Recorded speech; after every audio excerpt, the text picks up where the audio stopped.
بنو عراش ایک قبیلہ تھا، اس کا ایک شخص مسلمان ہوا، پھر سارا قبیلہ مسلمان ہوا۔ وہ کہتے ہیں میں نا مکہ مکرمہ آیا، یہ وہ دور تھا جب نبی پاک علیہ السلام نے ابھی اعلان نبوت فرمایا تھا، اور وہ اسلام پر غربتوں کے دن تھے۔ سارا مکہ جب جتھا ہو جاتا ہے پھر تو بندے کی بڑی بات ہوتی ہے نا، اور جب ایک ایک دو دو سنگی ہو تو پھر مشکل ہوتا ہے۔ غربتوں کے دن تھے، کہتے ہیں میں مکے آیا، میں چھوٹا سا کاروباری تھا، بیوپاری تھا، تاجر تھا، میں گاؤں سے جانور خریدا کرتا تھا، شہروں میں بیچا کرتا تھا۔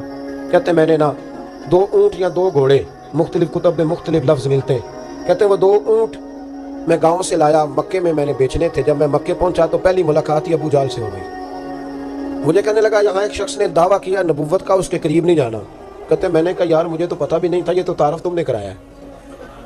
تو کہنے لگے ان کے قریب نہیں جانا۔ کہتے ہیں میں بڑا کم دائیں بائیں تو آتا تھا، مکے میرا کم آنا جانا رہتا تھا، قریب نہیں جانا۔ میں نے کہا چلو نہیں جاتے۔ کہتے ہیں اسے اونٹ پسند آ گئے، اس نے خرید لیے۔ میں نے کہا پیسے؟ تو کہنے لگا کل دے دوں گا۔ اگلے دن میں اس کے گھر لینے گیا تو کہنے لگا کل دوں گا۔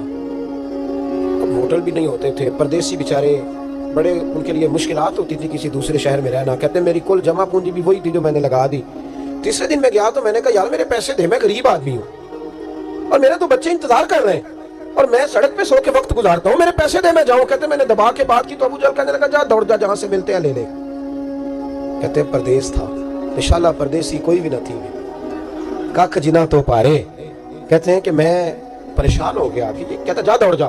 میں کانپنے لگا۔ میں نے لوگوں سے پوچھا چودھری کہاں بیٹھتے ہیں، سردار کہاں؟ انہوں نے کہا حرم مکہ میں جو ٹولیاں بنا کے بیٹھے ہیں وہ ہمارے سردار ہی ہیں۔ کہتے ہیں میں وہاں پہنچا، عتبہ، عتیبہ، شیبہ، اخنس بن شریح، ابو سفیان سب بیٹھے تھے۔ میں قریب گیا، میں نے کہا مکے کے سردارو میں تمہارے شہر میں لٹ گیا، میرے لیے مشکل بن گئی۔ کہا کیا ہوا؟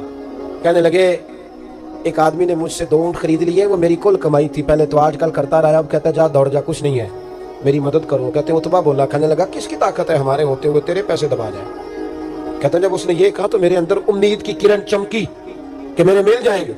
کہتے کون ہے بتا؟ میں نے کہا کہ ابو جہل۔ کہتے اس نے ساتھ ہی نا گردن جھکا لی، کہنے لگا اوہو وہ تو بہت بڑا گنڈا ہے، تو کہاں الجھ گیا؟ وہ تو پیسے نہیں ملتے۔ کہتے ہیں اب تو میرے پاؤں تلے زمین نکل گئی۔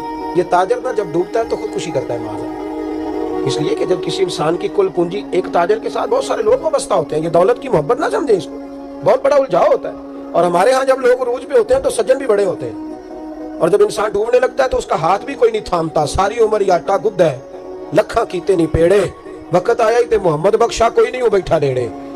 آپ کو پتہ ہے کوئی قریب بھی نہیں آتا غربت کے دنوں میں۔ کہتے ہیں میں کانپنے لگا، اب میں کیا کروں گا، میری بیٹیاں میرے بچے تو روئیں گے۔ ادھر دیکھنا میری طرف۔ کہتے ہیں سامنے نا بیت اللہ شریف کے ساتھ ٹیک لگا کے آمنہ کے لال بیٹھے تھے۔